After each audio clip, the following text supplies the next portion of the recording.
माँ कहती है, बरकू मैं तुम्हारी कौन सी बात नहीं मानती, क्या तुम मेरी एक भी बात नहीं मान सकते। इस पर तपाक से बोलते हैं, माँ मैं चमत्कार सीखना चाहता हूँ।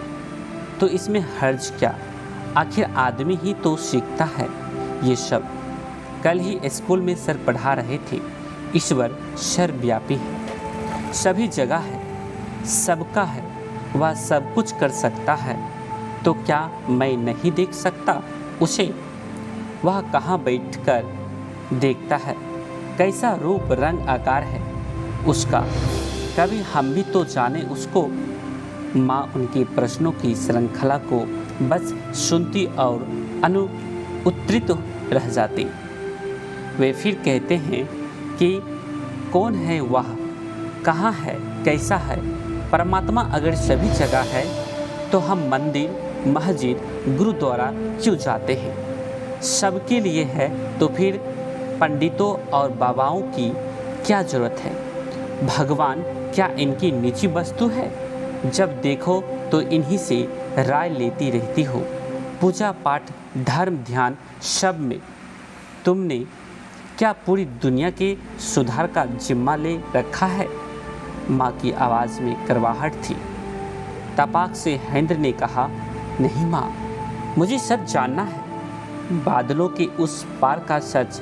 आदमी जब भगवान के यहाँ से आता है और फिर एक दिन भगवान के पास ही चला जाता है, तो भगवान आदमी के पास क्यों नहीं आ सकता। मैं उसे लाऊंगा एक दिन, देखना माँ।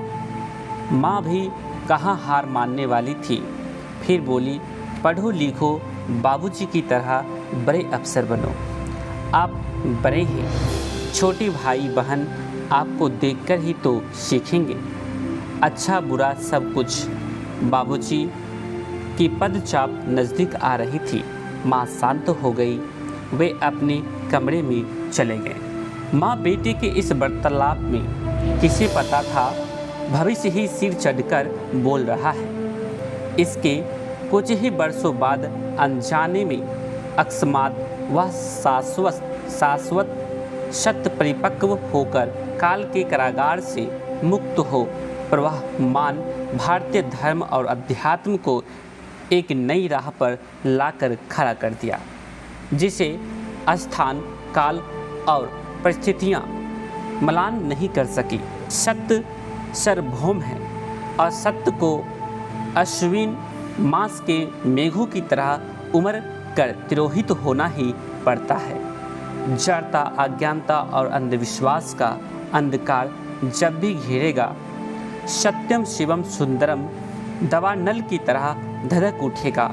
यह सत्य वेदों, ब्रह्मांडों, अनेकों उपनिषदों, स्मृतियों और पुराणों की परिधि से परे है, जिसकी प्रासंगिकता अजय और अमर है। प्रस्तुत कहानी पुस्तक अनमिल आकर से लिया गया है। इनके लेखक अनुनीता दीदी हैं।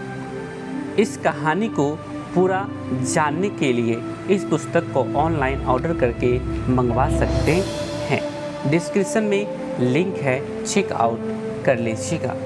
इस पुस्तक में जगत गुरु भगवान शिव के इस कालखंड की प्रथम शिष्य साहब सिंह हीनानंद जी के विशिष्ट व्यक्तित्व एवं उनकी जीवन गाथा को यथासंभव समेटने का प्रयास किया गया है।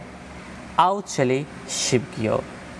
प्रस्तुति हीनानंद। सभी को प्रणाम भाई बहन। इसको आप शेयर कर दीजिएगा। चैनल पर नए हैं तो सब्सक्राइब कर दीजिएगा चैनल को। उसके बाद बेल आइकन को प्रेस करेंगे, इससे अगले वीडियो का नोटिफिकेशन सबसे पहले आपको प्राप्त होगा। धन्यवाद।